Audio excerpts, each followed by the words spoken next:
अरे बेटा, परेशान नहीं होते हैं? इस तरह छोटी छोटी बातों को अगर दिल पे लगाओगे तो क्या होगा? जिंदगी बहुत मुश्किल हो जाएगी बेटा। अम्मा, मैंने भी इसे यही कहा है, लेकिन 2 दिन बाद याद रखती है, फिर भूल जाती है। अम्मा, ये छोटी बात नहीं है और चचे जान ने बिल्कुल ठीक कहा। क्या बेटियां शादी के बाद इतनी पराई हो जाती हैं कि उनकी खैर खबर भी नहीं ली जा सकती? कैसी बातें कर रही हो? क्या हो गया? तुम्हारी माँ बिल्कुल अकेली हो गई है। अब इस तरह वो रोज रोज दावतों का एहतमाम थोड़ी कर सकती है। तुम ही जाकर हफ्ते 10 दिन में माँ के पास चक्कर लगा लिया करो। लेकिन अम्मा बिल्कुल ठीक कह रही है। अम्मी, मैं इसे यही कह रहा हूँ कि हम दानिया की तरफ नहीं जाते, इसकी अम्मी की तरफ चले जाते हैं। बिल्कुल। ये मेरी बात बिल्कुल नहीं मान रही। बुरी बात है बेटा, जो अरबाज कह रहा है मान लो। जाओ अरबाज के साथ अपनी अम्मी के घर होकर आ जाओ, सबसे मिलकर आना, ठीक है? जाओ। जी अम्मा। अच्छा चलो, ये चाय तो पी लो, फिर जाना। शाबाश, जाएगी जाएगी। मैंने बोला था ना आपको, जो शुरू में दिखाते हैं ना वो एंड में वही निकलता है। बिल्कुल आपको शक नहीं होता, एंड में वही निकलता है, देखना। क्या यार।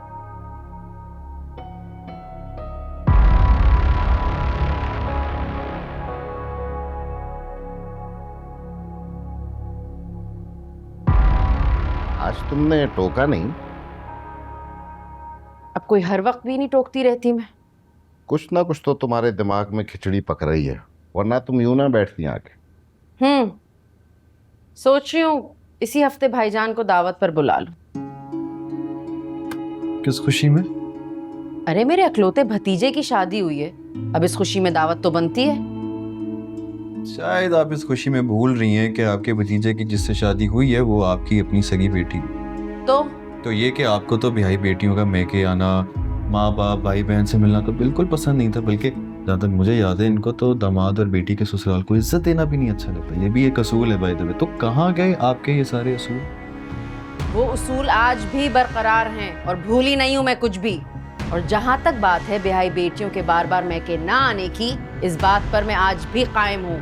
अगर तुम आज भी इस बात पर कायम हो तो तुमने दानिया की ससुराल को क्यों बुलाया, जबकि सोनिया के ससुराल को तो तुम किसी खाते में नहीं लिखती? तुम लोग मेरी बात समझ ही नहीं रहे हो भाई। मैं अपने भाई और उसके घर वालों की दावत की बात कर रही हूँ, ना कि अपनी बेटी और उसके ससुराल की।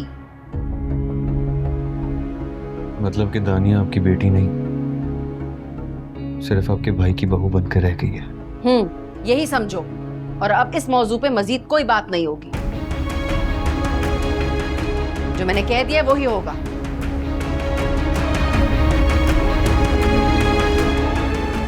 फिर मुझे लगा था ये हमारे साथ टाइम स्पेंड करने आई है।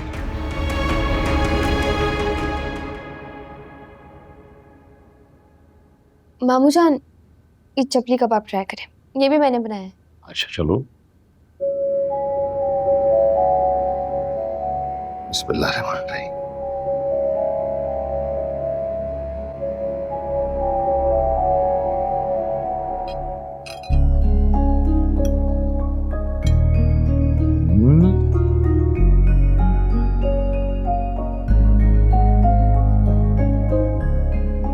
माशाल्लाह, शुक्रिया मामू जान। सुभान अल्लाह, मजा आ गया, बता नहीं सकता क्या जायका है मेरी बेटी के हाथ है।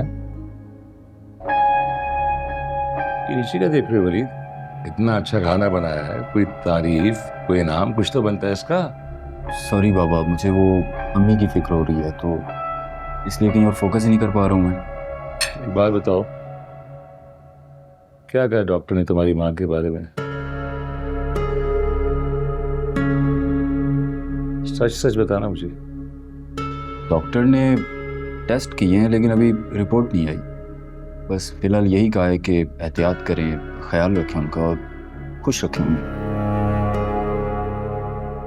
वलीद, आप टेंशन नहीं लें, अल्लाह पाक उनको सेहत देगा बहुत जल्दी। और मैं हूं ना, मैं रखूंगी उनका ख्याल। बस आप दोनों बेफिक्र रहें। अब मुझे कोई परवाह नहीं है, कोई टेंशन नहीं है। मेरी बेटी है, सब ठीक हो जाएगा इंशाअल्लाह।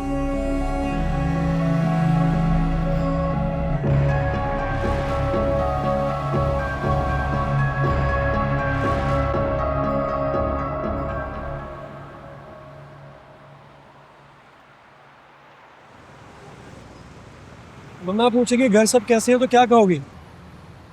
अरबाज मैं तो सच सच बता दूंगी, मैं झूठ नहीं बोल सकती। मैं कह दूंगी कि हम मम्मी की तरफ गए ही नहीं थे। हाँ सही बात है, एक झूठ बोलने के लिए 100 झूठ बोलने पड़ेंगे। यही बेहतर है। और मुझे आपको एक और बात बतानी है। क्या? पारा को कुछ पैसों की ज़रूरत थी तो मैंने आपके पैसों में से उसे कुछ दे दिए। तुमने उसको क्यों पैसे दिए यार? उसको चचा जान और अम्मा से लेने चाहिए थे। चचा चाचा ने साफ इनकार कर दिया था और आपको पता है अम्मा के पास कहाँ होते, तो फिर मैंने दे दिए।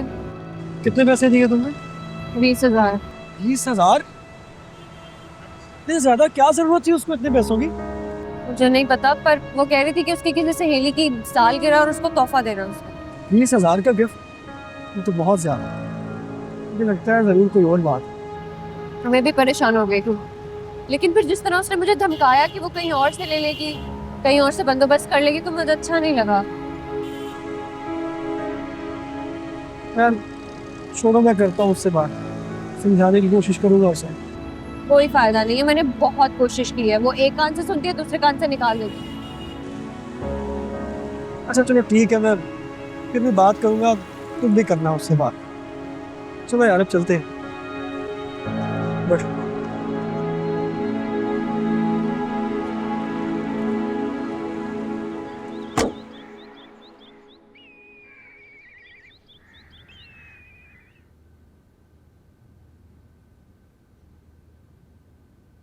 वलीद मैंने आपके कपड़े प्रेस कर दिए हैं और वो शूज़ भी पॉलिश कर दिए। आप चेंज वगैरह कर लें, मैं जब तक नाश्ता बना लेती हूँ। तुम्हें कितनी बार कह के मुझे लेक्चर ना दिया करो। हाँ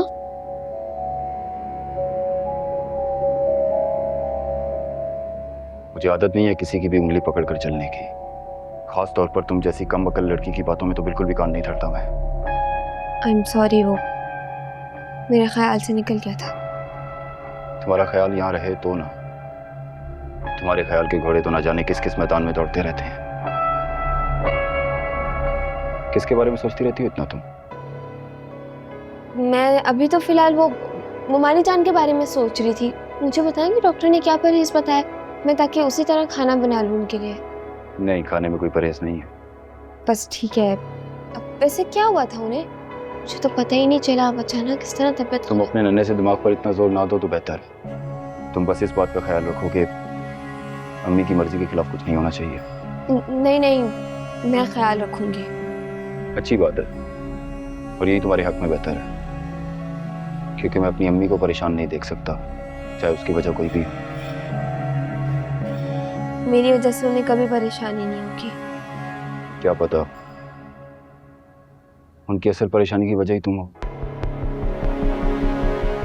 जी कुछ नहीं, तुम जाओ नाश्ता बनाओ, और हाँ नाश्ता अम्मी के कमरे में ले आना, मैं अम्मी के साथ ही नाश्ता करूँ। जी ठीक है।